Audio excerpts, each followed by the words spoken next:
नाम जप्नु संसारमा हुन्न नि कोही आफ्नो साँझ बिहान रामको नाम जप्नु संसारमा हुन्न नि कोही आफ्नो। भरतपुर 2 स्थित श्री शेष लक्ष्मीनारायण मन्दिर क्षेत्रपुरको पञ्चदिवसीय वार्षिक ब्रह्मोत्सव कार्यक्रम यही 2082 चैत्र 9 गतेदेखि 13 गतेसम्म मनाइँदैछ।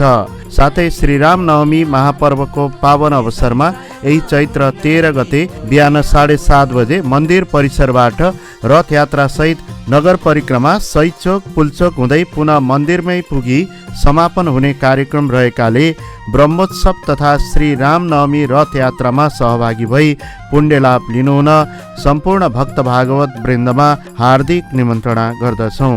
कार्यक्रमहरू चैत्र 9 गते पूर्वाङ्ग अङ्कुरारोपण ध्वजारोहण विश्वक्सेन पूजा, चैत्र 10 गतेदेखि 12 गतेसम्म महाभिषेक पञ्चामृतद्वारा भगवानको स्नान, विशेष हवन, पाठ पारायण, अनुष्ठान, प्रवचन, भजन कीर्तन, चैत्र 13 गते रथयात्रा सहित नगर परिक्रमा, श्री राम जन्म जयन्ती उत्सव, यज्ञ पूर्णाहुति र समापन।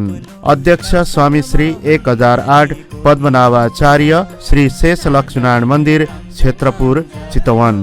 धागो झै जोडेर खिचिलान्छ देह हाम्रो धागो झै जोडेर साँझ बिहान रामको नाम जप्नु